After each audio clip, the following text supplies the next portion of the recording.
¿Me confirman si ya está grabando? Disculpen. Sí, que ya. Muy bien, gracias. Entonces, les decía, cuando nosotros venimos y estamos estudiando arreglos factoriales, es porque entendemos que tenemos la combinación de dos o más factores.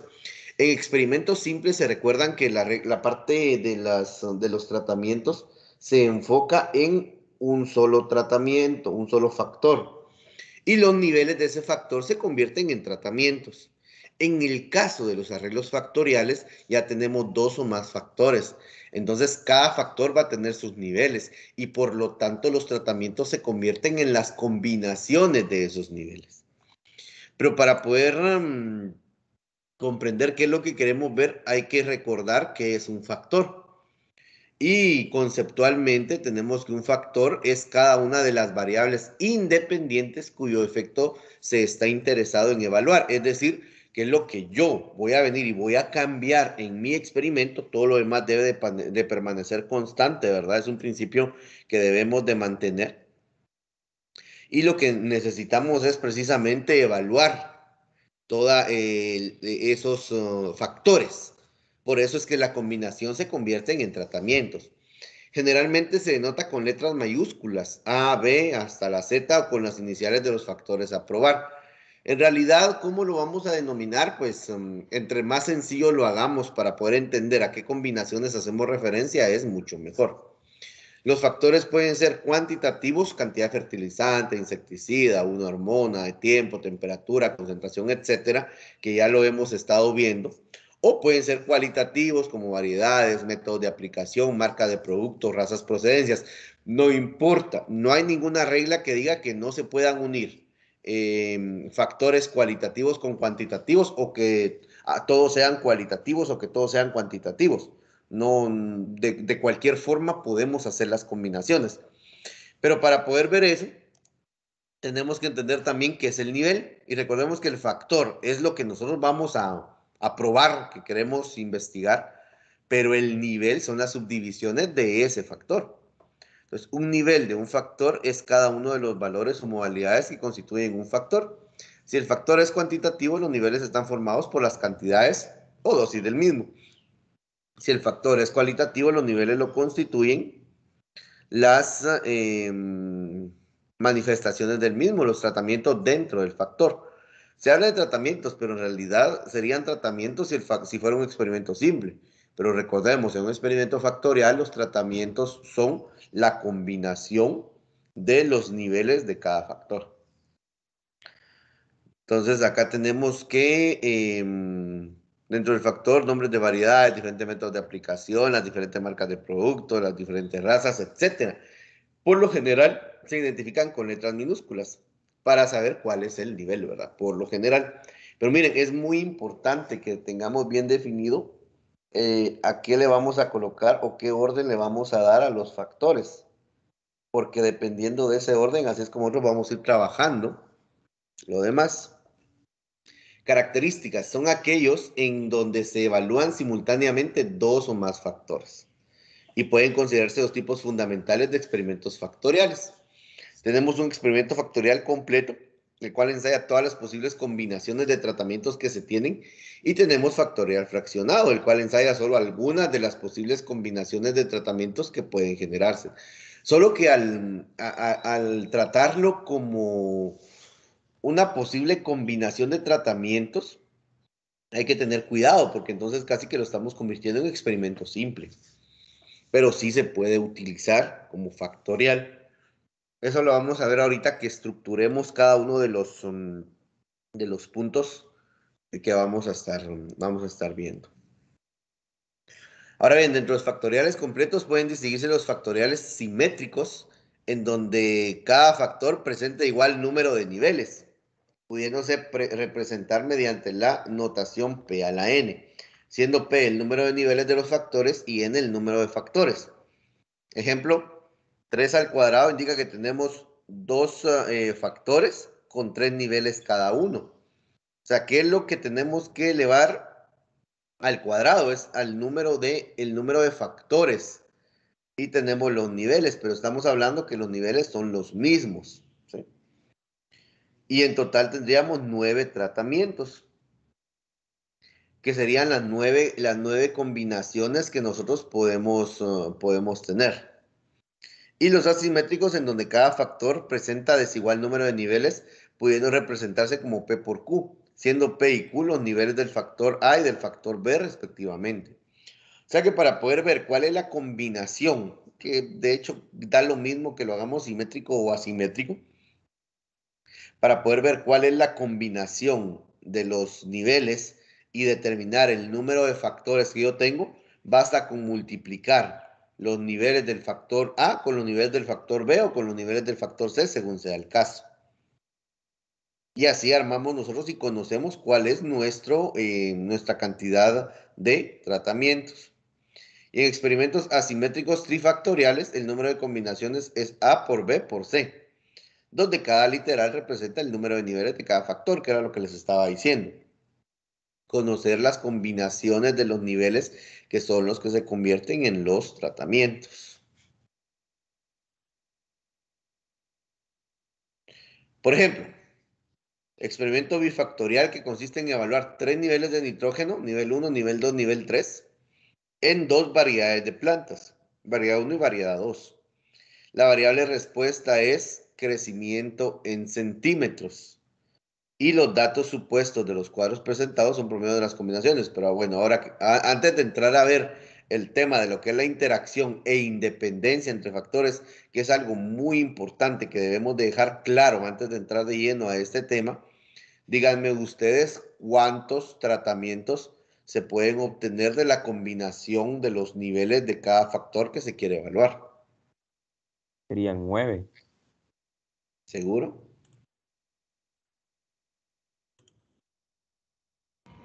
Seis. ¿Alguien más? Un compañero dijo 9, otro compañero dijo 6. Yo diría 9. 9. Muy bien. Les voy a proyectar una pizarra digital, si me permiten, para explicarles algo.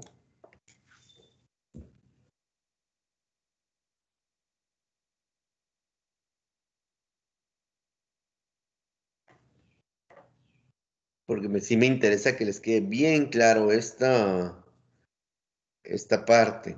Yo diría 6, ingeniero. Muy bien, ya van 2. Creo que sí son 6, ingeniero. Muy bien, 3-2. Vamos a ver.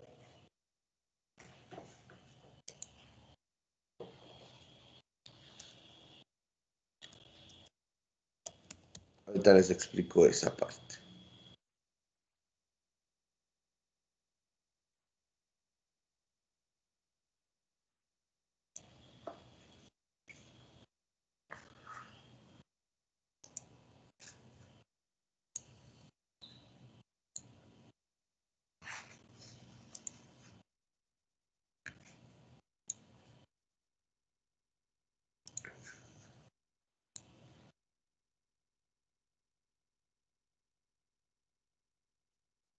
Todos vemos la pantalla, ¿verdad?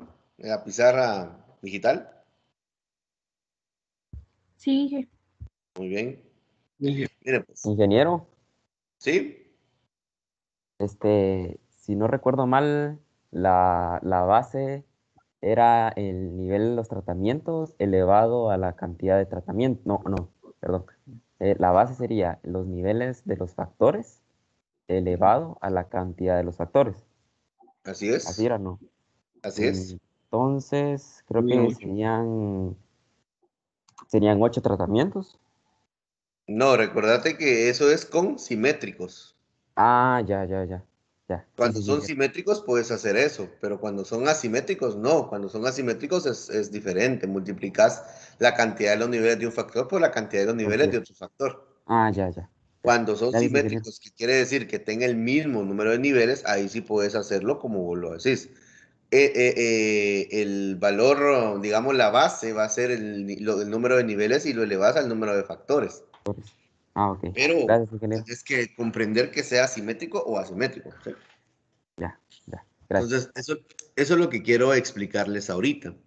Que si ustedes tienen 3 factores 3 niveles, perdón, de un factor, y luego 3 niveles de otro factor, entonces sí es 3 a la n. Y n es igual a 2. Entonces estaríamos hablando de que ahí sí es 3 al cuadrado, que nos da 9, ¿verdad? Pero en el caso de asimétricos, que es el ejemplo que estamos dando, en donde nosotros tenemos 3 niveles, que bien no lo tengo acá abierto, pero tenemos 3 niveles del factor A o de un factor y tenemos 2 niveles del otro factor, o sea que es asimétrico.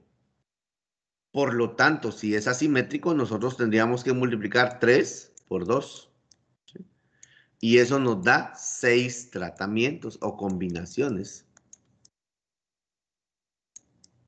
¿Sí?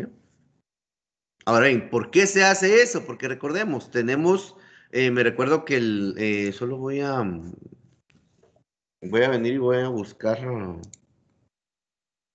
las diapositivas para mostrárselos, porque sí me interesa que lo vean ustedes ahí.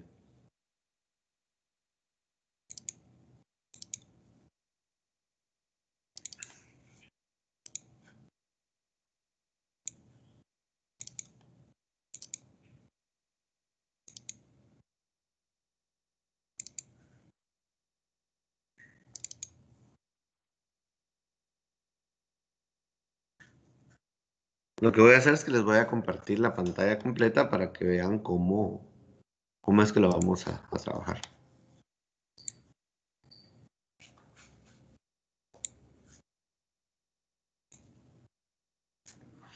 Muy bien, les decía entonces que en este caso nos están hablando de que es de 3 niveles el factor A o uno de los factores y de 2 niveles el otro factor.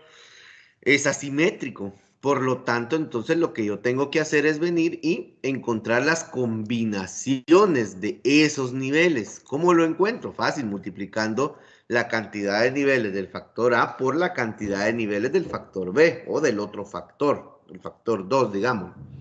Pero ¿qué es lo que intentamos o queremos? Nosotros lo que queremos es encontrar combinaciones. O sea que si tenemos en este caso el nitrógeno 1, nitrógeno 2 y nitrógeno 3, a cada uno de estos le vamos a agregar o le vamos a combinar los otros dos factores, que serían en este caso variedad 1 y tendríamos variedad 2. Tenemos variedad 1 y luego tenemos variedad 2. Tenemos variedad 1 y luego tenemos variedad 2. Obviamente acá tenemos nitrógeno 1, que es el nivel, tenemos el nitrógeno 2, que es el otro nivel, y tenemos el nitrógeno 3, que es el otro nivel. Entonces acá lo que yo busco es que mi combinación va a ser N1, B1. Acá mi combinación va a ser N1, B2. Acá mi combinación va a ser N2, B1 y N2, B2. Y tenemos acá la combinación N3, B1 y N3, B2. Y entonces aquí tenemos, ¿cuántos tratamientos? Tenemos un tratamiento, 2 tratamientos, 3 tratamientos, 4 tratamientos, 5 tratamientos y 6 tratamientos, que son las combinaciones y coincide con el 3 por 2, que son 6. No serían 9. No sé si los compañeros que dijeron 9 me doy a entender con esta parte. Sí, ingeniero. Sí, ingeniero. Perfecto. Entonces, a eso es a lo que voy. Nosotros lo que queremos son las distintas combinaciones. ¿Por qué? Por ejemplo, no sabemos qué respuesta va a tener que yo le aplique nitrógeno 1, pero combinado con la variedad 1. O porque la variedad es un factor que yo quiero evaluar. Quiero saber cuál es la mejor. Cuando hay factores que a mí no me interesa evaluarlos, eso sí quería dejarles bien claro, que por ejemplo, si yo tengo que aplico una fertilización pero a mí una fertilización en un lugar, otra fertilización en otro lugar y otra fertilización en otro lado, pero a mí no me interesa la fertilización, entonces yo puedo hacerlo en bloques. Yo voy a tener un bloque con ese tipo de fertilización porque voy a garantizar que dentro del bloque es homogéneo, pero como hay otro bloque que tiene otra fertilización, entonces esa fertilización, o sea, va a ser otro bloque y por lo tanto a mí solo me interesa saber si hay efecto de la fertilización o no, más no me interesa conocer cuál es el mejor de cuál es la mejor fertilización. No sé si me explico. Esa parte es la que nosotros debemos de empezar a entender en qué momento nosotros queremos el cambio que yo quiero hacer me interesa para conocer su respuesta o no, o simplemente me interesa para ver si hay un cambio gracias a ese efecto o no. Entonces, un tratamiento se podría convertir en una gradiente en algún momento dependiendo de cómo yo lo quiera analizar. Entonces, acá como les estaba diciendo, tenemos las combinaciones. Aquí sí me interesan los dos factores. Entonces, quiere decir que voy a tener 6 tratamientos.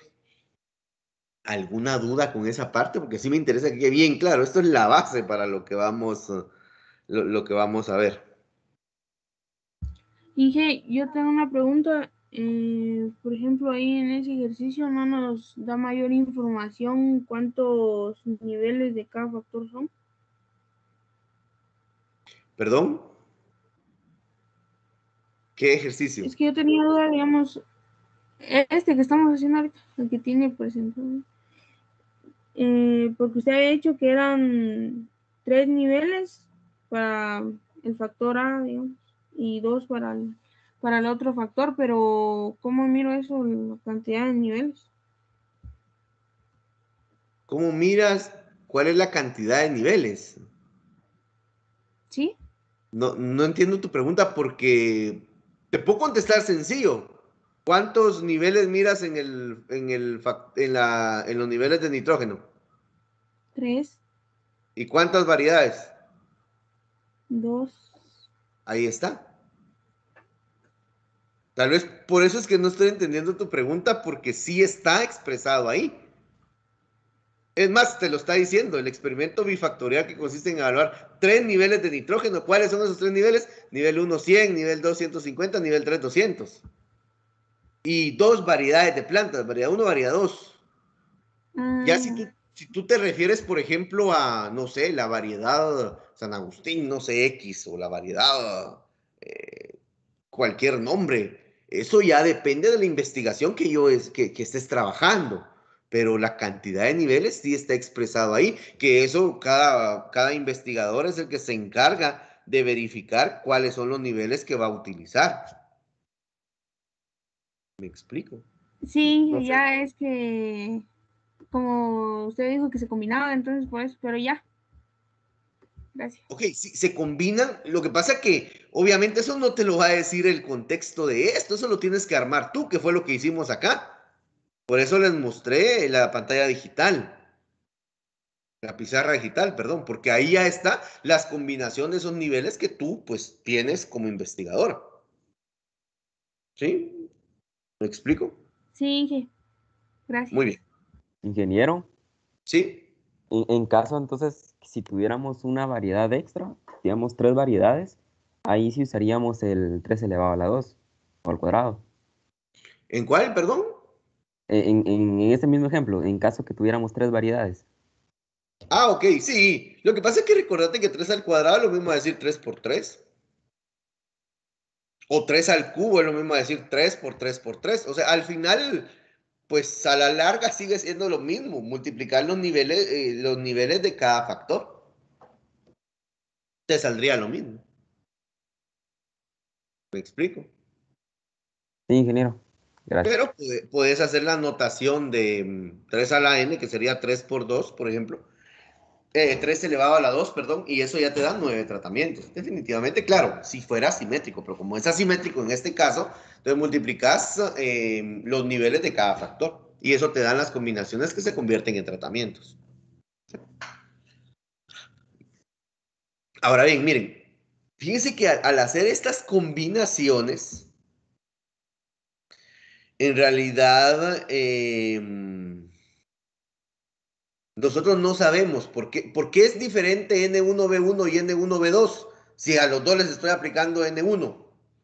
Sí, pero recordemos que combinar una fertilización de nitrógeno 1 con una variedad 1 puede que la respuesta sea diferente. Porque tal vez una variedad necesita más nitrógeno que otra, por ejemplo, que eso puede darse. Entonces, al hacer esa parte, a mí me interesa saber si realmente esas combinaciones de esos niveles de cada factor tienen algún tipo de interacción o de independencia, que es precisamente el tema que tienen ustedes acá, miren, interacción e independencia entre factores. ¿Cómo voy a evaluar yo eso? Fíjense que eso no es que sea sencillo, pero sí me lo dice Infostat, cómo hacer esa evaluación, si es que hay interacción o es que hay independencia con ello. Quiero explicárselos un poco más sencillo. Digamos, puede que ustedes tengan un tipo de fertilización, pero resulta que una variedad no tolera el nitrógeno. Puede ser, o sea, estoy hablando tonterías. Tendrían que verse genética como para poder avalar lo que estoy diciendo. Pero eso quiere decir que ese tratamiento específicamente no va a reaccionar igual. O sea, ahí hay una interacción. ¿Por qué? Porque el efecto de uno afecta al otro. O sea, el efecto de un nivel que tenemos acá va a afectar la respuesta del otro nivel y se va a ver reflejado en la variable respuesta. Entonces, para eso yo necesito saber si hay una interacción o una independencia. Ahora bien, si un nivel actúa de una manera y otro nivel actúa de otra manera, quiere decir que el comportamiento de uno no afecta al otro, entonces vamos a decir que hay independencia. Y eso es lo que plantea esta parte, miren, que es lo que continúa. Interacción e independencia entre factores. Entonces tenemos acá independencia entre factores. Ocurre cuando los niveles de un factor, en este caso niveles de nitrógeno, influyen de manera similar sobre los niveles del otro factor. O sea, digamos, venimos y aplicamos el nivel 1 y en la variedad 1 la respuesta es 5. Entiéndase que esa respuesta que tenemos ahí es ya la variable respuesta, que en este caso, según el ejemplo que tenemos, la variable respuesta es crecimiento en centímetros. Quiere decir que cuando nosotros vamos a medir la variable respuesta al nivel 1 de nitrógeno, en la variedad 1 va a tener 5 centímetros de crecimiento. Pero en la variedad 2 va a tener 10 centímetros. Ok, eso no es problema. Si se pueden dar cuenta, en el nitrógeno como que influye más en la variedad 2 para el crecimiento que en la variedad 1. Ok, pero ahí no me está diciendo si hay independencia o interacción. No vayan a creer que porque se da eso, ahí algo está pasando. No. Lo que a mí me interesa es la combinación ya de la variable respuesta como tal en lo global, en todos los niveles. Porque vean el nivel 2 y la variedad 1 está con 10, o sea, crece. Y la variedad 2 también crece con el nivel 2. No de la misma forma, pero sí está actuando, digamos, parecido en ambas respuestas. No de la misma forma en el sentido que no va a ser el mismo crecimiento, sino que el crecimiento va a ser diferente, pero la tendencia que va a tener ese nivel, digamos, y esa variedad, definitivamente, pues, le va a dar ese comportamiento. Y si ven que el nivel 3 es 15 y la variedad 2, la variedad 1 es 15 y en la variedad 2 es 20, díganme ustedes, ¿qué tendencia está teniendo esa parte? Es al alza en los dos, ¿verdad? O sea que las respuestas están siendo similares. Por eso dice, la independencia entre factores ocurre cuando los niveles de un factor, en este caso niveles de nitrógeno, influyen de manera similar sobre los niveles del otro factor. Entonces aquí el comportamiento es el mismo, están influyendo de manera similar, no igual, sino de manera similar. Y si nosotros lo graficamos, se van a dar cuenta ustedes que la variable respuesta, dependiendo del nivel que se tiene, pues está teniendo un comportamiento muy parecido entre combinado con un nivel y combinado con otro nivel del otro factor. Entonces, ahí no hay un efecto. ¿Sí? No sé si me explico con esa parte o hay alguna duda.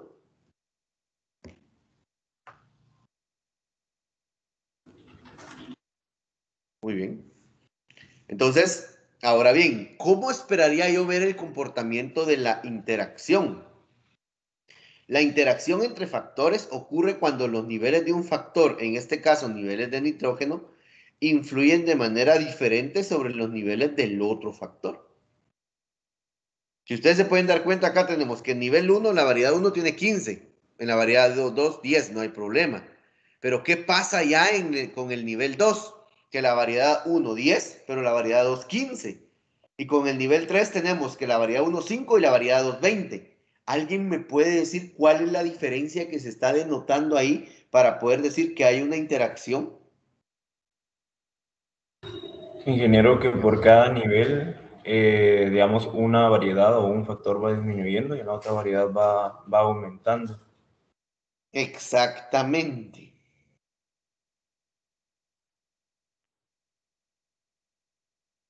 Entonces, si ustedes se dan cuenta, el comportamiento que está teniendo una variedad de un lado es diferente al comportamiento que está teniendo del otro lado.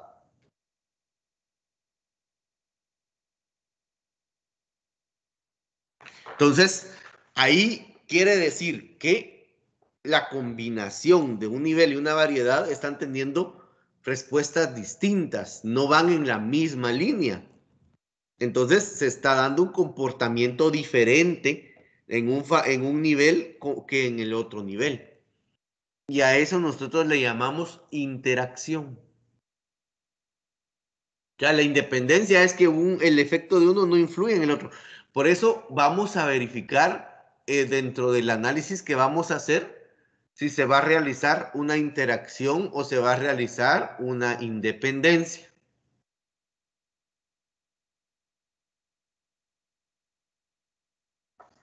Y tenemos el tercer caso, que es la posible interacción entre factores. O sea, aquí es bien interesante porque no hay interacción y no hay independencia. Entonces, ¿qué hacemos, verdad? Eso es dentro de la investigación. Nosotros nos tenemos que enfocar en dos cosas. O hay interacción o hay independencia. Pero podría darse, dice, esto equivale a decir posible interacción, posible independencia entre factores, debido a que no se define una tendencia clara el comportamiento de los niveles de un factor por la influencia del otro factor.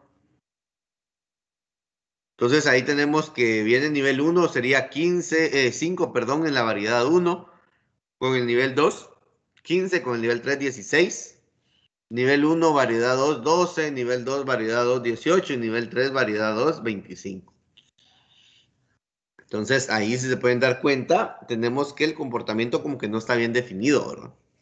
Entonces ahí hay una posible interacción y una posible independencia, pero este no es un tema que nosotros vamos a ver. Y la ventaja es que Infostat o el análisis que vamos a hacer les dice a ustedes o hay interacción o hay independencia. Así, simple. Es lo que nosotros vamos a revisar. Pregunto, ¿hay dudas con este tema de lo que es interacción y lo que es independencia?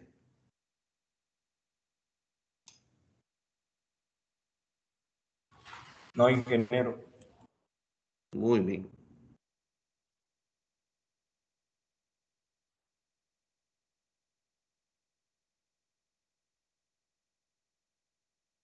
Entonces, estamos, si no hay dudas, vamos a continuar con el tema de lo que es un arreglo bifactorial combinatorio. Este es el de los arreglos, es uno de los más comunes, fíjense ustedes, de poder utilizar. Y es bien sencillo. Ocurre cuando se desarrollan simultáneamente en una investigación dos factores.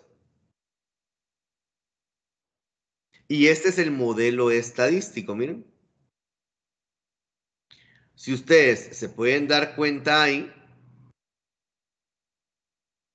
nosotros vemos que ya están aumentando las fuentes de variabilidad que tiene este modelo. porque decimos que YJK es igual a la media, como lo dice acá.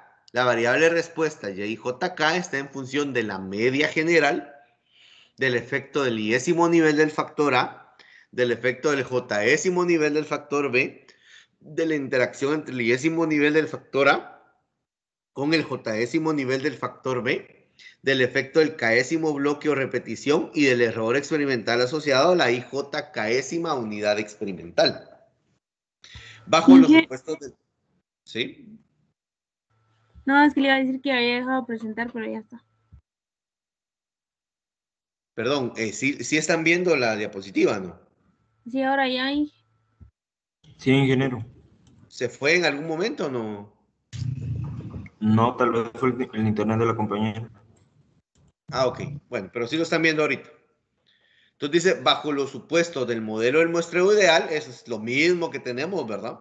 Los términos del error asociados a cada una de las observaciones se suponen independientemente distribuidos, normales con esperanza cero y varianza constante. Entonces, ¿qué es lo que me interesa de ustedes acá? Recuérdense, el modelo, y ojalá pues recuerden que el modelo no me lo tienen que poner textual como está aquí. Esto es para ejemplo. A mí me tienen que decir la variable de respuesta. Por ejemplo, usemos como ejemplo este que tenemos acá. Que la variable de respuesta era crecimiento en centímetros. Los niveles son 3 niveles de nitrógeno y 2 variedades, ¿verdad? Usemos eso. ¿Cómo es que ustedes deben de contextualizar el modelo?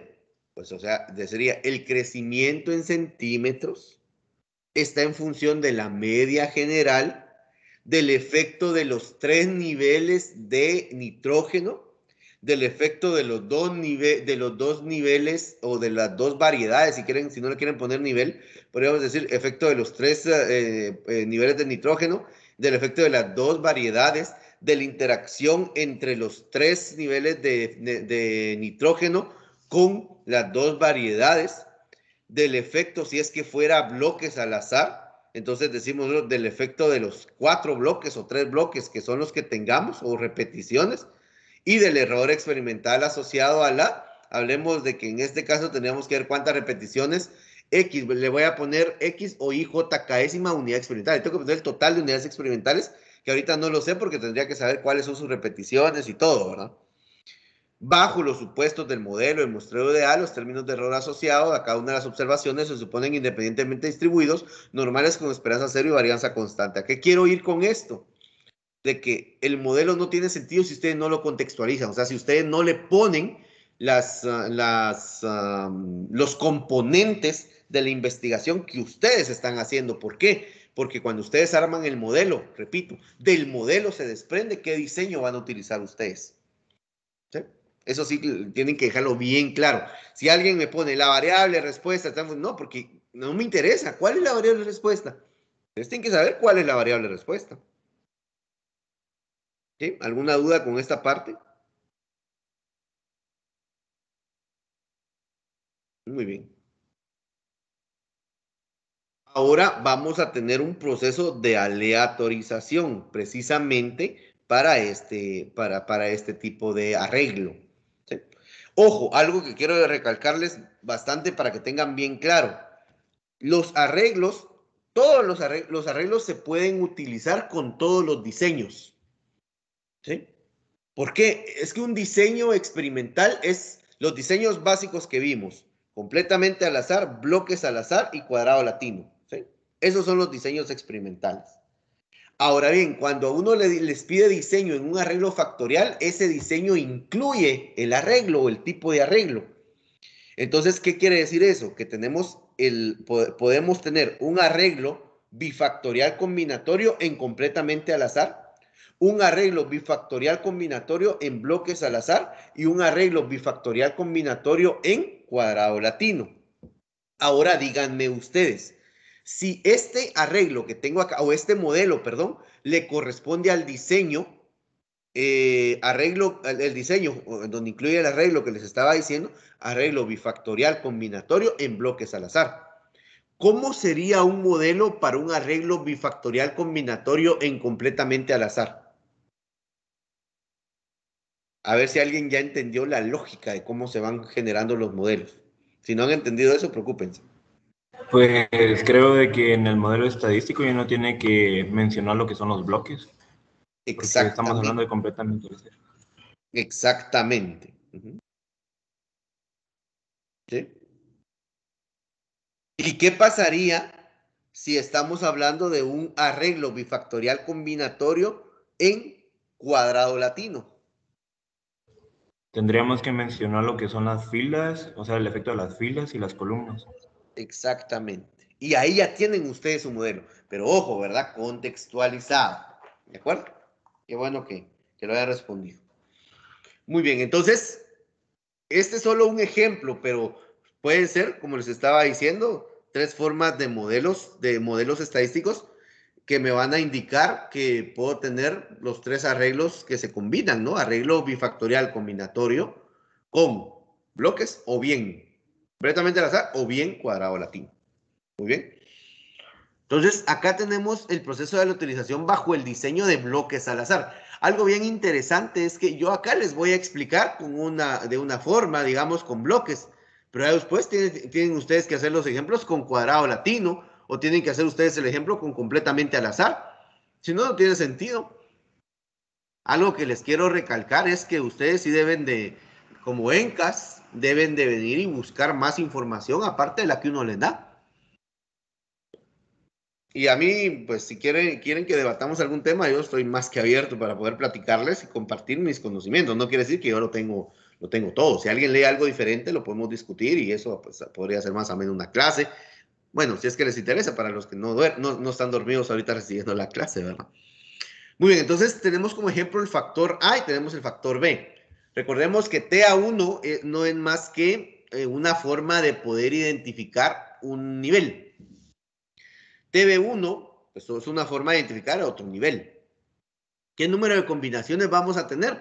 Pues ya habíamos indicado, en este caso que es bifactorial, o sea que estamos hablando de 2 factores. P por Q son los niveles P es los niveles de un factor y Q los niveles de otro factor. Entonces, si hacemos las combinaciones respectivas, tenemos TA1, TB1. Esto es solo una forma didáctica de hacerlo. No vayan a creer que se vuelve tan complicado nombrar tratamientos o nombrar niveles. No. Si tenemos que es nitrógeno y le ponemos N y tenemos variedad y le ponemos B, ya sabemos, tendríamos que decir N1B1 o N1B2, como lo estuvimos haciendo en el ejemplo, ¿verdad? Entonces, cada combinación se maneja como un tratamiento. Era lo que ya les había explicado. Ahora puede ser cualquiera de los diseños experimentales mencionados. En este caso se escoge el de bloques al azar. ¿Se recuerdan? Ya lo habíamos dicho, ¿verdad? O sea, puede ser un completamente al azar, puede ser un cuadrado latino, o en este caso lo vamos a hacer como un bloques al azar. Los principios o las formas de hacer los diseños de campo son exactamente los mismos. Solo que ustedes tienen que saber bien que los tratamientos que van a aplicar ahora ya no van a ser tratamientos simples como lo vimos anteriormente, sino que va a ser un tratamiento combinado. De ahí el arreglo de campo es exactamente el mismo. Entonces hay que encontrar el número de repeticiones y el número de repeticiones se determina con la fórmula de los grados de libertad del error, que para bloques al azar es grado de libertad, sería T-1 por R-1 es igual a 12. Ahora díganme ustedes, para completamente al azar, ¿cuál es la fórmula del número de repeticiones o de los grados de libertad? A ver si se recuerdan. Sería T por R-1 igual a 12. Exactamente, T y entre paréntesis R-1 igual a 12, ¿verdad? ¿Y cómo sé cuál es el número de repeticiones en un cuadrado latino? Como los tratamientos los define el investigador, solo se despeja la fórmula para conseguir las repeticiones. ¿Qué fórmula en cuadrado latino? Porque en cuadrado latino no hay una fórmula. Como el número de columnas y filas es la misma cantidad. Sí, únicamente, digamos, las repeticiones es el mismo número de tratamientos que yo tenga. Y como los tratamientos son las combinaciones, perfectamente puedo hacer esto con cualquier diseño, que era lo que estábamos hablando. Ahora, si se les pregunta cuál es el diseño, entonces el diseño debe de incluir el arreglo. Eso quiero que lo tengan bien claro. ¿Cuál es el diseño? Arreglo bifactorial combinatorio en bloques al azar. Arreglo bifactorial combinatorio en completamente al azar. Arreglo bifactorial combinatorio en cuadrado latino. O sea, ese sería el diseño. Muy bien, entonces acá tenemos que el número de unidades experimentales, esto es lo mismo que con simples, solo que tenemos que saber, ojo, que los tratamientos son las combinaciones de los niveles de cada factor. Entonces acá tenemos número de unidades experimentales, T por R, en donde T es el número de tratamientos, que son las combinaciones que hicimos de los niveles de cada factor. Y aquí miren, disculpen que voy a hacer repetitivo y repetitivo y repetitivo, pero tienen que darles bien claro eso. Por R, que es el número de repeticiones, que lo obtengo en la fórmula que tengo arriba, que es la fórmula del diseño de bloques al azar, ¿verdad? Luego se hace la distribución de los tratamientos al azar a las unidades experimentales para definir el croquis de campo de la investigación. Y quedaría de esta forma, miren.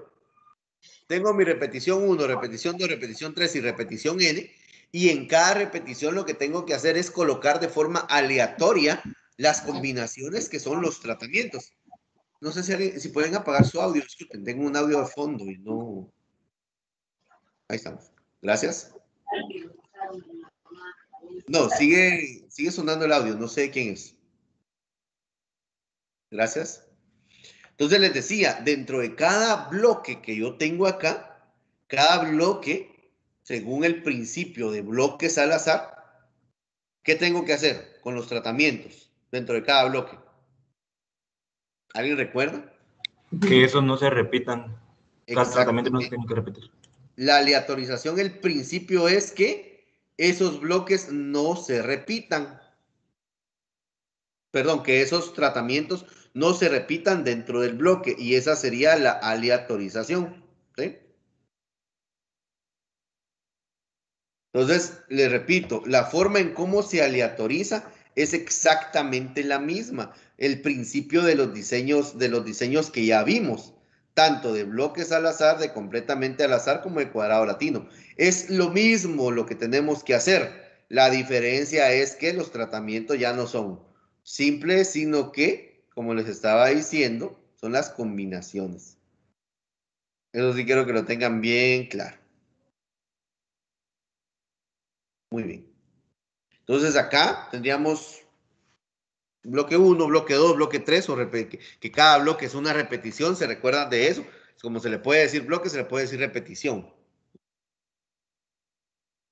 Ahora tenemos un ejercicio de evaluación de 3 variedades de cebolla, de 3 densidades de siembra, factor A, factor B, desarrolle todo el procedimiento de arreglo bifactorial combinatorio, solo queden completamente al azar, hasta el diseño de campo del experimento. Ahora bien, este es un ejercicio que ustedes pueden hacer en su casa, pero lo que me interesa es que, según el ejemplo que hemos traído, ¿cómo lo llevaríamos? Digamos que nosotros acá tenemos ya que son 6 tratamientos, ¿sí? Ahora díganme ustedes, con este ejemplo que traemos, ¿cuántos bloques tendrían que hacerse? Creo que son 3. No es creo, porque no se trata de que adivines. Hagan la operación. ¿Cuál es la fórmula? Si esto lo hacemos en bloques.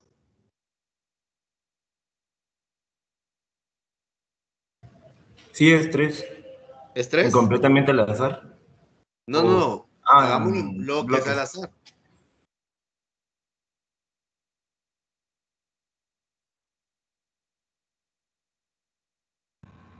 Son 4.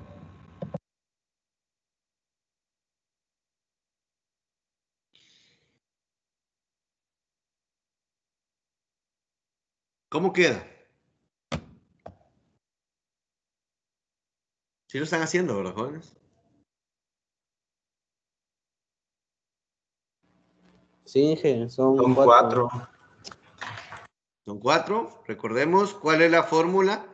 T menos 1 por R menos 1 igual a 12. ¿Y cuántos tratamientos son?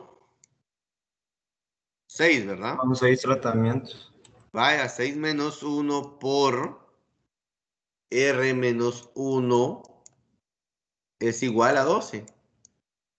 Despejemos esta fórmula y todo y obtenemos el número de repeticiones y eso me da el número de bloques. ¿Sí? ¿Cuánto les dio R entonces?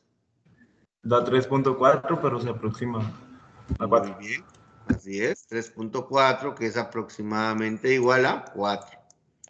Entonces tenemos 4 repeticiones. Ojo, fíjense que mucho de lo que los estudiantes pelean ya estando en campo es que la fórmula me dice que son 4 repeticiones, pero ojo, si no tengo suficiente material, por lo menos 3. Ya 2 ya no es, estadísticamente ya no es adecuado, ¿sí? Pero por lo menos 3. Pero eso me lo dice a mí o me lo limita la disponibilidad de material que yo tenga en campo. Entonces, en este caso tenemos aproximadamente igual a 4. Quiere decir que si yo vengo, ¿y qué es lo que tendría que hacer acá? Voy a venir y si identifico que mi gradiente, digamos que mi gradiente de variabilidad va de norte, de norte a sur. Si tenemos acá que este es el norte, ¿sí? Entonces, en esta parte, yo tendría que hacer, según lo que hemos estado platicando, 4 bloques. ¿Sí? Tenemos acá 4 bloques. Y tenemos acá 4 bloques.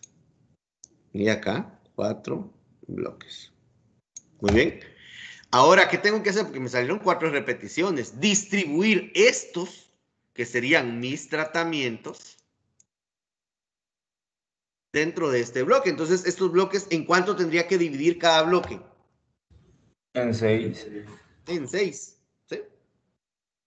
Entonces, divido en 6 cada bloque. Serían 1, 2, 3, 4, 5 y 6. Obviamente tienen que ser en la misma forma y todo, ¿verdad? Yo ahorita lo estoy haciendo a la brava, no lo vayan a hacer ustedes. 6 y luego 1, 2, 3, 4. Ahí estamos. Luego acá tenemos. Ok, eso es si nosotros estamos a nivel de campo, pero a nivel a nivel agrícola, digámoslo así. Pero ¿qué pasa con algo pecuario? ¿Cuál podría ser una forma de agrupar a los animales? Como para poder agruparlos en bloques. ¿Qué factor podría Diferentes ser corrales. ¿Cómo? Diferentes corrales. Sí, sí, no, pero yo sé que en un corral voy a tener a un grupo, pero si ese grupo es heterogéneo no me sirve de nada. Me refiero a de qué forma los combinarías para poder convertirlo en bloque. Un corral puede ser un bloque, claro, pero si metes de diferentes formas, tamaños, edades, condiciones y cualquier cosa, entonces eso no es un bloque. ¿Cómo podrían agrupar ustedes los animales como para decir que pueden hacer un bloque con animales? Por la edad. Exactamente. La edad es una forma de poder agruparlos. Entonces, eso es un bloque. Tenés un bloque con animales de diferentes edades. ¿Y será que tenés que tener a los animales en un mismo espacio? No. Ustedes pueden venir y decir, ah, bueno, tengo animales de esta edad, los tengo en diferentes lugares, pero los tienen marcados y saben que a ese animal de esa edad le van a dar tal tratamiento. Y a todos los animales de esas edades, pues les van a venir y van a distribuirles los tratamientos dentro de ellos. Eso también se puede hacer. ¿Por qué les comento esto? Porque yo no quiero que se queden con la idea estática de norte a sur y que tiene que ser perpendicular y así es como se maneja. No. Aparte de eso, algo que quiero que tengan claro que la experiencia me lo ha estado dando, es que un factor que puede ser un tratamiento como solo puede ser un factor, una fuente de variabilidad. Eso va a depender de mi interés. Si a mí me interesa, por ejemplo, saber qué edad es la que mejor responde, entonces la edad se convierte en un factor. Ahora, si a mí no me interesa saber cuál edad es la que responde mejor, sino solo me interesa saber qué tratamiento responde mejor independientemente de la edad, entonces la edad ya la uso como una fuente de variabilidad y los agrupo por edades. Eso lo tienen que tener ustedes bien claro al momento de ver si la gradiente, el factor que yo estoy viendo es un factor que a mí me interesa saber, pues cuál es mayor en ese factor, entonces lo uso como tratamiento. Ya solo si me interesa saber o lo identifico como una variación nada más, entonces lo uso como fuente de variabilidad. Entonces, al tener esto acá, lo que yo tengo que venir y combinar es, aleatoriamente tengo que distribuir cada tratamiento. Entonces, acá puede que me salga, bueno, aleatoriamente me sale el tratamiento 2, aquí el tratamiento 1, aquí el tratamiento 4, el 6, el tratamiento 5, el 3, aleatoriamente. Ahora yo sé que a este, en el 4, ¿qué combinación le voy a agregar a esta unidad experimental que tengo acá? A la unidad experimental que tengo en este caso. Nivel 2, variedad 2. Exactamente, ¿sí? Para eso a mí me sirve un croquis de campo. Para saber que al momento que yo llego al campo a poder colocar un tratamiento, ya sé qué tratamiento voy a aplicar. Y así sucesivamente en cada uno de ellos. Ahora bien, ¿alguien me puede decir en completamente al azar qué tendrían que hacer ahí? No lo hubieran dividido en bloques, ¿verdad? ¿Cómo lo hubieran aleatorizado en completamente al azar? Pregunto. Primero, como ya tenemos los tratamientos, utilizamos la fórmula de T por R menos 1 y pues hacemos un cuadrito dependiendo de la cantidad de tratamientos y la cantidad de repeticiones. Y vamos numeramos, aleatorizamos y vamos colocando el tratamiento según la numeración que tenemos. Perfecto.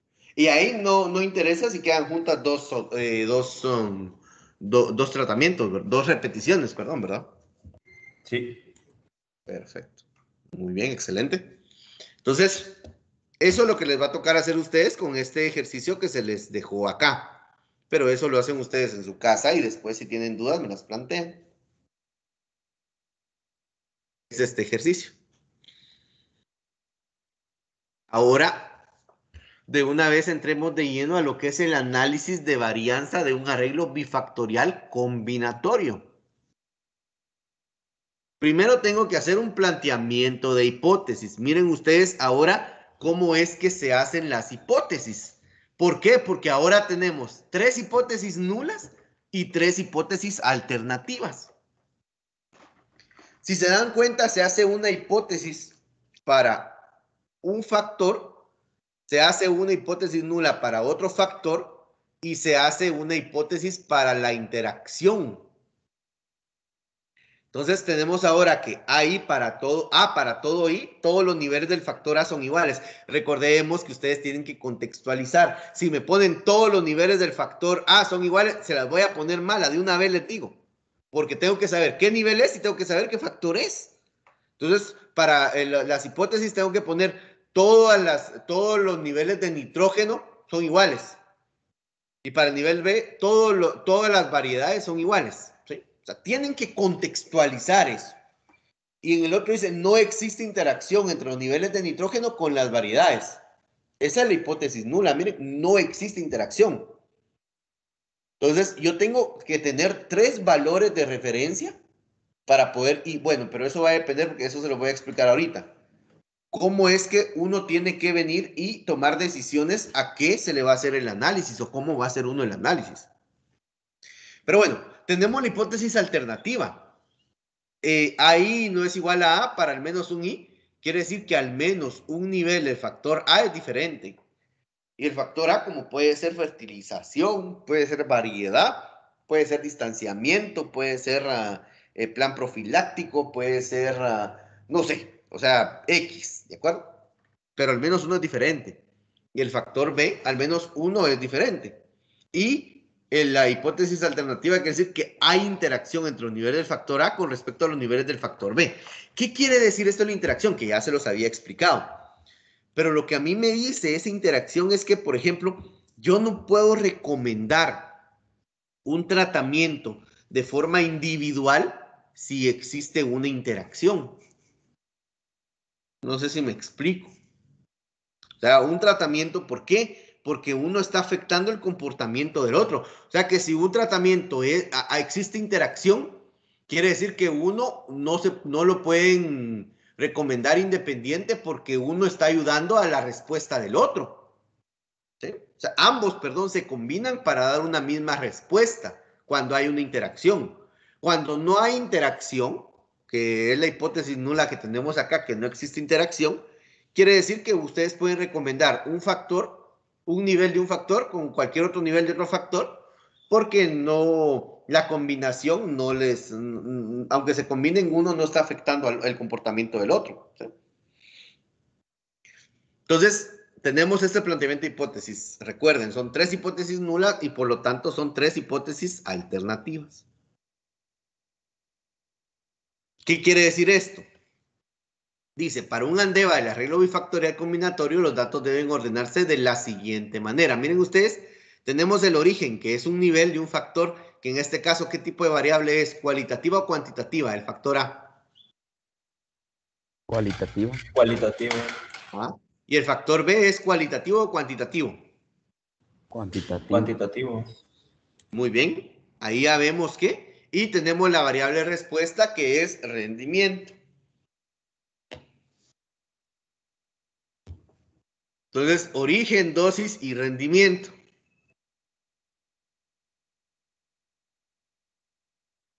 Ahora vamos con la siguiente. Para los diseños factoriales es necesario agregar las interacciones, por lo que debe hacerse clic en la casilla de agregar interacciones y aparecerán las interacciones tal como se muestran en la siguiente figura, en donde una no presenta interacciones y la otra presenta la interacción. Origen por dosis, luego se acepta y aparece el análisis. O sea que acá, si ustedes se pueden dar cuenta, vamos, cuando ya hacemos el ANDEVA, o corremos el ANDEVA tal cual lo hemos hecho anteriormente, solo que ahora para decirle que esto es un arreglo bifactorial combinatorio bajo el diseño, en este caso el ejemplo es completamente al azar, ¿verdad? Entonces, ¿por qué es completamente al azar? Porque solo estamos agregando los dos factores, nada más. Si le agregáramos bloques, entonces ya le estaríamos diciendo que es bloques al azar, ojo. Y si le agregáramos fila y le agregáramos columna, entonces ya él va a entender que es un diseño de cuadrado latino. Entonces, acá, si ustedes se pueden dar cuenta, en esta parte solo aparece origen y dosis. Si lo dejáramos así, Infostat va a creer que uno es el tratamiento y el otro es una repetición. Entonces lo va a tomar como que fuera bloques al azar. ¿Me explico? Pero para hacerle entender a Infostat que no es un bloque al azar, sino que es un arreglo bifactorial combinatorio bajo el diseño de completamente al azar, entonces le agrego la interacción que tenemos acá. Y dice origen por dosis. Ya lo vamos a hacer por medio de Infostat. Es necesario que se identifique cuál es el factor A y cuál es el factor B para poder colocarlo de esa forma en el arreglo de los datos en Excel y así lo identifique el programa. Si ustedes se pueden dar cuenta acá, esa es la salida que a mí me da el análisis. Pero ojo, ¿será que ya puedo interpretar ese análisis? ¿O qué tengo que hacer? La verificación de los supuestos. Exactamente, la verificación de los supuestos. Entonces, ¿cómo vamos a plantear esta parte? Pues hay que ver la normalidad. Miren, prueba gráfica del QQplot. Puede observarse que los residuos se alinean sobre una línea recta y puede asumirse que existe normalidad, pero es necesario realizar una prueba formal para concluir mejor. Tenemos la prueba de Shapiro-Wilks. Estamos sometiendo al análisis la hipótesis nula que los residuos tienen distribución normal y la alternativa en donde los residuos no tienen distribución normal. Y en este caso no hay evidencia estadística para rechazar el supuesto de distribución normal, ya que el p-valor es mayor al nivel de significancia utilizado. Como es mayor, no hay significancia, no se rechaza la hipótesis nula, por lo tanto mi conclusión es que los residuos tienen distribución normal. Nos vamos con la homogeneidad de varianza, ¿sí? Se obtiene la siguiente gráfica y puede observarse que no sigue un patrón, por lo que se deduce que hay homogeneidad de varianza. Pero, ojo, aquí viene algo interesante. La homogeneidad de varianza se la hacemos a los residuos absolutos, ¿verdad? Y en este caso dice, pero como la homogeneidad de varianza debe de hacerse a una variable de clasificación nada más, ustedes pueden decidir a cuál hacérsela. Porque aquí tenemos como opción hacérsela al factor A, al factor B o a la interacción. Pero generalmente se trabaja con el factor A o con el factor B. Y lo que muchos hacen es que si con el factor A no se cumple, pero con el factor B sí, quiere decir que no hay una clara violación del supuesto. Entonces puede continuar, por ejemplo. Entonces dice, puede observarse que la prueba del p-valor del tratamiento es 0.8717, mayor al nivel de significancia utilizado, por lo que no existe evidencia estadística para rechazar la hipótesis nula, concluyendo que todas las varianzas son iguales. Entonces cumplimos ese supuesto. Si no se cumpliera este supuesto que lo hicimos con origen, entonces venimos y lo hacemos con el otro, con el otro tratamiento, con el otro factor que tenemos, ¿verdad? Que en el ejemplo, si mal no recuerdo, el factor era dosis. A una fuente de variabilidad nada más. Entonces acá concluimos que hay homogeneidad y recordemos que la independencia es necesario que se garantice un buen proceso de aleatorización, ya que de esa forma se asegura el cumplimiento del supuesto de independencia. Y cuando revisamos todos los supuestos, pues se da cumplimiento de los mismos, por lo tanto podemos venir y emitir conclusiones. ¿Sí? Y aquí viene algo interesante, que es lo que a mí lo que más quiero recalcar con ustedes hoy. Debe de realizarse el análisis respectivo e identificar si hay significancia para recomendar la realización de las pruebas múltiples de medias. Una prueba múltiple de media, ¿usted cuándo la recomiendan?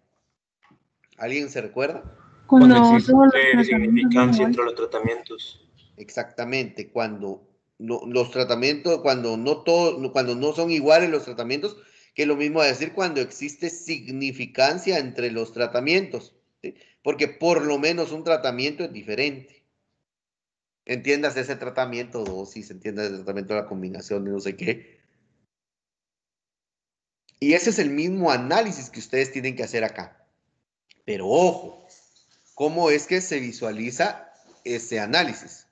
Primero tengo que ver la interacción que se da entre ellos. Entonces, en el caso de la interacción A por B, que sería dosis y origen, perdón, por dosis, vemos que el p-valor es de 0.1782. ¿Eso dónde lo veo? Eso lo veo en el ANDEVA. Obviamente yo ya verifiqué los supuestos de ese ANDEVA.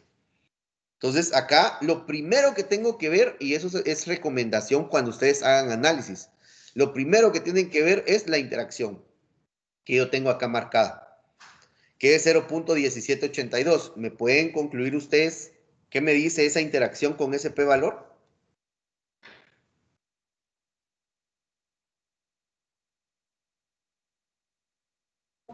¿Podría repetir la pregunta? Interacción. Sí, la pregunta es, por ejemplo, ustedes tienen que comparar el p-valor con el nivel de significancia. Cuando no le dicen a uno un nivel de significancia, generalmente se usa el del 5%. Entonces, lo que tengo que ver yo es si hay o no hay significancia con ese p-valor en origen por dosis. Y si no hay significancia o hay significancia, dependiendo del análisis, entonces yo me tengo que ir a ver mis planteamientos de hipótesis. ¿Por qué? Porque ahorita estoy viendo si rechazo o no rechazo la hipótesis nula de la interacción. Entonces, a eso voy con esto. 0.1782, ¿qué decisión lo llevaría a tomar? ¿Hay o no hay significancia? Primero empecemos. Hay significancia. ¿Cómo? Hay significancia, se rechaza la hipótesis nula. Hay significancia, se rechaza la hipótesis nula, ¿estás seguro? El p-valor es mayor. Es que eso es lo que, por favor, solo una persona que active su audio, porque al fondo no puedo escuchar dos respuestas. Entonces, mira, pues, primero ven ustedes la interacción origen por dosis, ¿sí? El p-valor, el análisis es exactamente el mismo. 0.1782, ¿es mayor o es menor al nivel de significancia? Es mayor. Si es mayor, ¿hay significancia o no hay significancia? No hay significancia. Vaya, si no hay significancia, ¿se rechaza la hipótesis nula o no se rechaza la hipótesis nula? No se rechaza. Va, y si no se rechaza la hipótesis nula, ¿su conclusión cuál es? Que todos los niveles de cada factor son iguales. No. ¿Qué estamos evaluando? Si hay interacción o no. ¿Qué p-valor estamos? Exactamente, de la interacción. Entonces, su conclusión tiene que ir en la hipótesis nula o alternativa de esa interacción. ¿Cuál es la conclusión entonces? Si no se rechaza la hipótesis nula.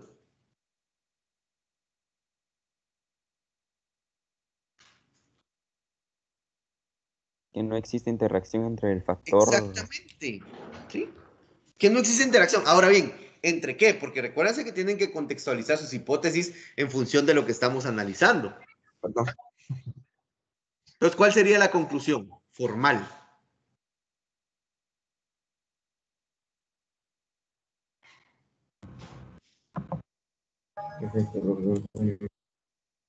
Jóvenes, ¿cuál es la interacción formal? Es lo que ustedes están diciendo. Que no existe interacción entre cada región o origen con respecto a las dosis, a los niveles de las dosis. Muy bien, estamos viendo acá que es dosis y origen. Entonces, la interacción, tal como lo mencionaste, no existe interacción entre el origen con respecto a las dosis. ¿Sí? Ok, ahí ya concluyeron con eso, no existe interacción. ¿Cómo lo tenemos acá? Vean. Dice, en el caso de la interacción A por B, el p-valor es 0.1782, que es mayor a 0.05, por lo que no se rechaza la hipótesis nula, indicando que no existe interacción entre los niveles del factor A con los niveles del factor B. Eso es muy importante cómo ustedes lo vayan a ver. Ahora, para el ejemplo, ahora bien, vámonos con este análisis. Ya lo hicimos para la interacción, ya concluimos para la interacción, ¿verdad? Ahora díganme ustedes, para el factor origen, ¿cuál es su conclusión? De que existe significancia, entonces al menos un origen es diferente. Excelente, ¿sí? ¿Y para dosis?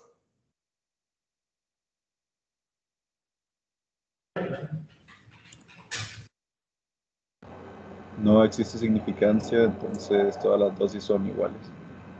Exactamente, así es como deben de ir. Ojo, concluyendo. Ahora bien, ¿qué van a recomendar? Cuidado, porque la recomendación sí va a depender del análisis que ustedes están haciendo acá y va a depender de si hay o no hay interacción. ¿Sí? Ejemplo. Dice, tenemos acá lo que el compañero acaba de mencionar. Para el ejemplo puede observarse que en el factor A origen tienen un p-valor menor al 0.0001 y ya vimos que es menor al nivel de significancia que estamos utilizando. Por lo tanto, se rechaza la hipótesis nula, no se rechaza la alternativa, es decir, que existe diferencia estadística entre los niveles del factor A. Ya vimos esa conclusión, ya la obtuvimos. En el caso del factor B, también ya obtuvimos de que no hay diferencia estadística entre los niveles del factor B. ¿Qué recomendación? Realizar una prueba múltiple de medidas al factor A. Ahora bien, ojo. ¿Qué voy a recomendar? Va a depender de este análisis individualizado que yo estoy haciendo de cada factor, pero principalmente de la interacción. Entonces, ¿qué es lo que se hace? La tabla para aplicar pruebas múltiples de medidas en un bifactorial combinatorio es el siguiente. ¿Qué quiere decir eso? Por ejemplo, si ustedes ven que hay significancia en la interacción, o quiere decir que hay interacción, si hay interacción y hay significancia en el factor A y hay significancia en el factor B, se recomienda que se haga la prueba múltiple de medidas a la interacción. ¿Por qué a la interacción? Porque se recuerdan que les había explicado, porque si yo identifico que hay interacción entre los niveles de cada factor, quiere decir que la respuesta que se está obteniendo o la variable respuesta se ve influenciada por el comportamiento de los dos niveles de los factores, o los dos factores.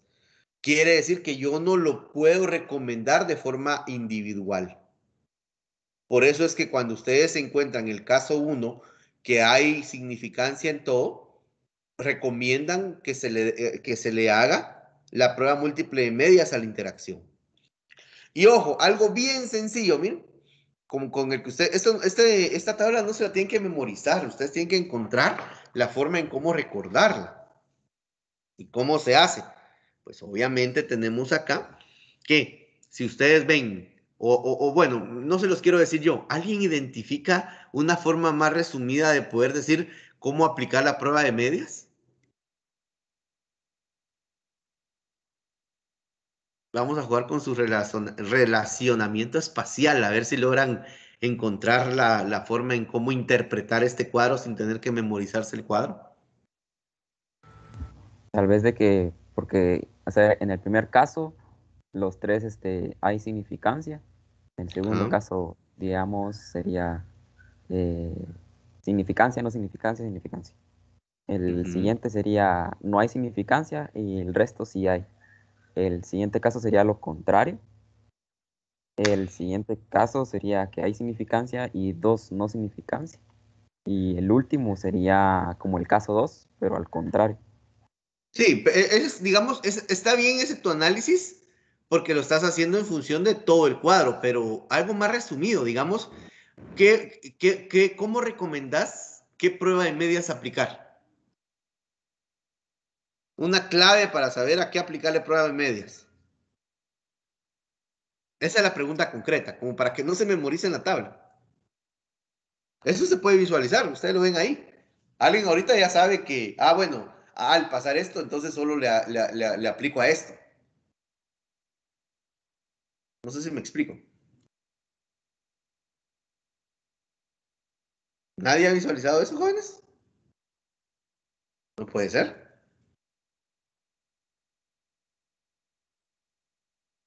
¿Nadie? Es sencillo. Si ustedes ven que está el factor A, el factor B y está la interacción y ven que hay significancia en la interacción, ustedes aplican la prueba de múltiple de medias o recomiendan la prueba múltiple de medias a la interacción nada más.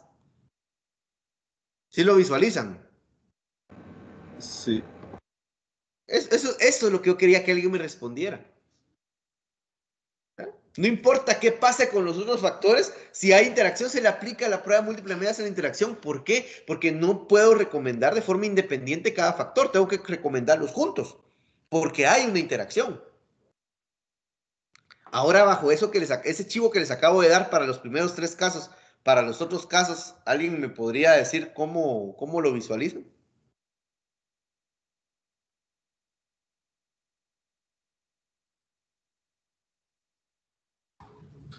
Así como en el caso 2 que también hay significancia en la interacción, entonces la prueba de hipótesis se hace ahí, Sí, eso en ya la se los interacción.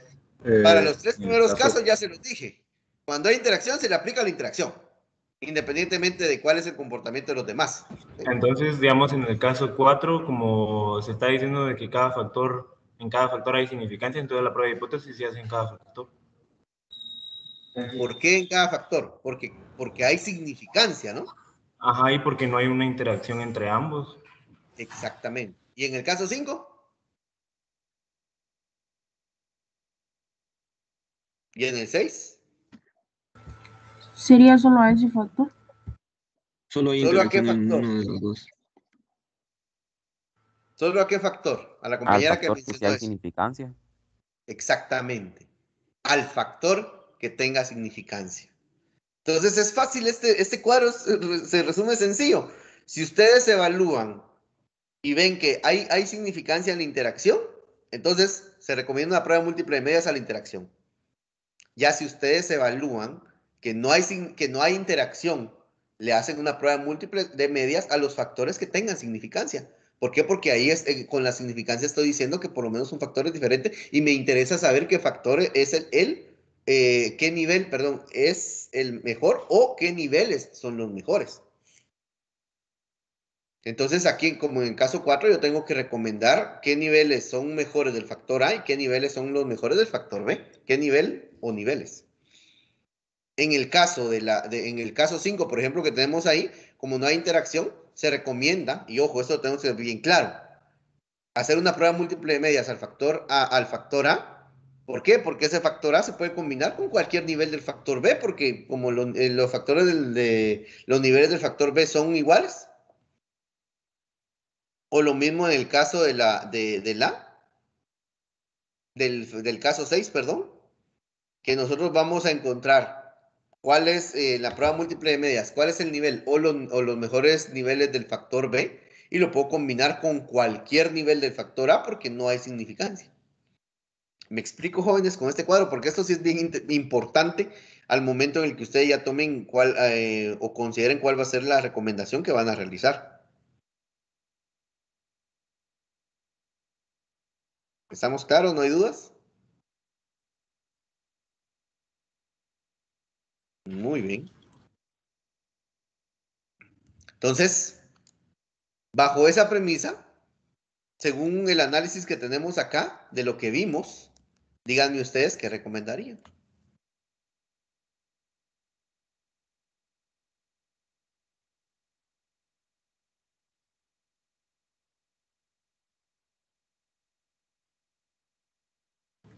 Aplicar Ya. Dale, Sergio. ¿Cómo? ¿Perdón? ¿Qué Yo recomendarían? solo iba a decir de que la prueba de hipótesis se hacía en la interacción. Prueba de hipótesis. No, la En la- prueba múltiple de medias, perdón. Prueba múltiple de medias. y la estás recomendando a la interacción. ¿Había interacción acá? No, ingeniero, yo lo que iba a decir es No. que iba a recomendar la prueba de múltiple de medias sobre el origen. Exactamente, porque el origen es el único que tiene significancia. Dosis no tiene significancia y origen por dosis, que es la interacción, tampoco la tiene. Entonces no hay interacción. Por lo tanto, la prueba múltiple de medias se recomienda para el origen. Y el o los mejores niveles del origen los pueden combinar con cualquier nivel de dosis, porque el nivel de dosis, pues estadísticamente son iguales. ¿Sí? Tengamos mucho cuidado con ese tipo de análisis para que nosotros hagamos las recomendaciones. ¿Sí? Entonces acá está, miren, se le hace la prueba múltiple de medias a la variedad, porque es la única que es significativa. Y acá veo que Guate es la variedad, es la que mejor media me da. Por lo tanto, voy a combinar esta con cualquier dosis. Y esa sería la recomendación que ustedes harían. Ingeniero, ¿Sí? ya viéndolo de un punto de vista económico, podríamos hacerle un análisis económico a las dosis para saber ya escoger tipo qué dosis me conviene más. No, hacerle el análisis económico a la combinación, no a las Ah, sí. dosis. Ah, ya. Ah, ya. A la Porque no tiene combinación sentido. del, ¿De qué del te origen. sirve si al final te vuelve más caro la otra dosis, el otro factor? Es mejor que a las combinaciones les hagas el análisis económico. Porque acá solo es uno, pero pueden haber más variedades. Puede, si haya sido, digamos, si fueron más variedades, puede que más sean las que recomendés. Entonces, si le vas a hacer un análisis económico y tenés 4 combinaciones, mejor hacérsela a todas las combinaciones. ¿Me explico? Sí, ingeniero. Muy bien, no sé si hay alguna otra duda.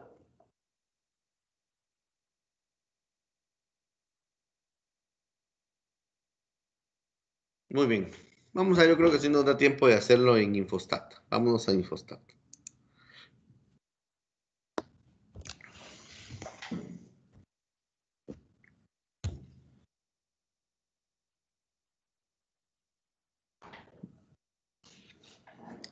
Entonces, ya está aquí,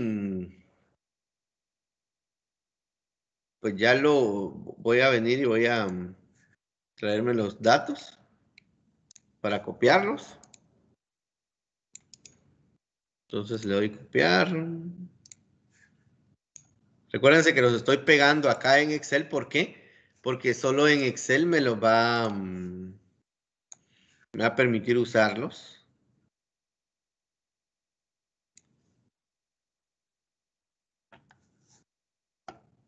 Entonces, archivo, nueva tabla. Pegar incluyendo nombres de columnas. ¿Sí? Nos vamos a estadísticas. En estadística nos vamos a análisis de varianza. Es lo mismo. Solo que recordemos que ahora rendimiento es mi variable respuesta.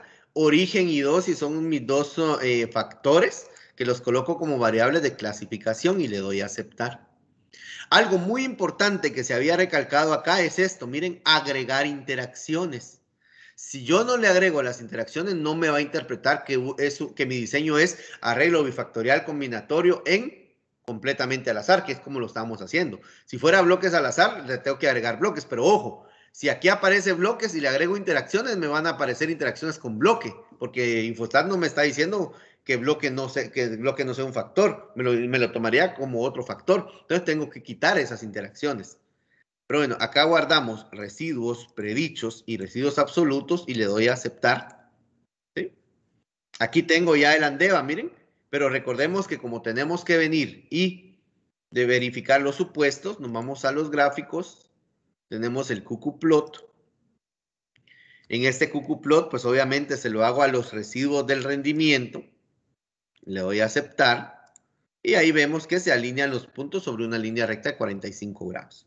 Pero bueno, hagamos la prueba formal, estadísticas, inferencia basada en una muestra, prueba de normalidad de Shapiro-Wilks modificado, que se lo hacemos al rendimiento, ¿sí? A los residuos del rendimiento, le damos a aceptar, y ahí tenemos que el p-valor es mayor al nivel de significancia, por lo tanto no hay significancia, no rechazamos la hipótesis nula y concluimos que hay normalidad. ¿Sí? Muy bien, vámonos ahora a ver gráficos. Esto conforme ustedes van practicando y van avanzando, pues definitivamente se les va volviendo más fácil. Un diagrama de dispersión, en el eje de la Y ponemos los residuos, en el eje de las X vamos a colocar los predichos, que son los valores proyectados, ¿verdad? Vemos que no hay una tendencia, entonces, pero hagamos una prueba formal, que es un análisis de varianza a una fuente de variabilidad, que se lo hacemos a los residuos absolutos del rendimiento, y acá a una variable de clasificación nada más. Ustedes pueden elegir origen o dosis, ¿sí? Lo que hacen algunos es que primero prueban origen, y si con origen no hay, digamos, hay homogeneidad y se quedan. Pero si no hay homogeneidad con origen, se van con dosis. Y si con dosis sí hay homogeneidad, entonces se sigue. Ya si con origen y con dosis no hay homogeneidad, ahí es de preocuparnos, ¿sí? Entonces lo vamos a hacer con origen. Lo agregamos. Le damos a aceptar. Aquí no guardamos nada, sino que solo nos interesa el ANDEVA. Y si se pueden dar cuenta ustedes, es mayor el p-valor. Quiere decir que no hay significancia, no se rechaza la hipótesis nula. Entonces concluimos que hay homogeneidad de varianza. ¿Sí? Luego la independencia, recordamos que siempre tenemos que hacer mención de ella, de que eso se garantiza con la aleatorización. Cumplimos entonces con los tres supuestos que estamos evaluando. Entonces ya podemos analizar nuestro ANDEVA que tenemos acá. Y en el ANDEVA ya concluimos que no hay interacción, no hay efecto dosis, pero sí, no hay, no hay significancia en la dosis, por lo tanto todas las dosis son iguales. Y ahora vemos que sí hay significancia en origen. Entonces, ¿qué recomendamos en ese caso? Pues obviamente, como hay significancia en origen, ¿cuál es la recomendación, jóvenes? Según la tabla que acabamos de ver y que ya les expliqué para que no se la memoricen. Una prueba de hipótesis en el origen. Una prueba múltiple de medias en el origen. Exactamente. Entonces ven ustedes y regresan, van a estadísticas. En estadísticas hacen un análisis de varianza. Y en el análisis de varianza, pues obviamente vamos a hacer lo mismo que estábamos haciendo anteriormente. Tenemos acá el rendimiento, que es mi variable dependiente, mi dosis y origen, que serían mis variables de clasificación. Le doy a aceptar. Nuevamente agrego la interacción que ya la tengo acá. Aquí ya no guardo nada porque ya lo tengo. Y nos vamos acá a comparaciones. ¿Miren? Y en comparaciones hagamos una DGC. ¿A qué le hacemos la prueba múltiple de medias? Según el análisis. Al origen. Al origen. Marco origen. Veo qué nivel de significancia quiero. Aquí estamos, lo dejamos al 5%. Si lo queremos en listado ascendente o descendente, como es rendimiento, lo vamos a dejar en descendente. Y le damos a aceptar. Y ahí ya me dice cuál es el mejor. Ahora bien, ¿qué tratamientos van a recomendar ustedes? Pregunto. ¿Qué tratamiento Los que están en combinación con el origen de Guate. Exactamente. Cualquier dosis en combinación con el origen de Guate. ¿Y cuántas dosis teníamos? Según el análisis acá. 3 dosis, ¿verdad? Entonces, Guate con cualquier dosis prácticamente son estos. Miren ustedes cuántos tratamientos pueden recomendar.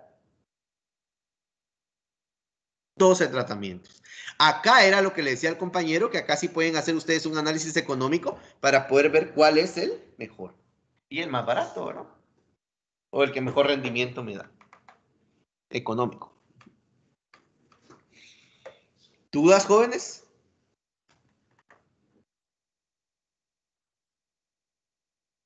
¿No?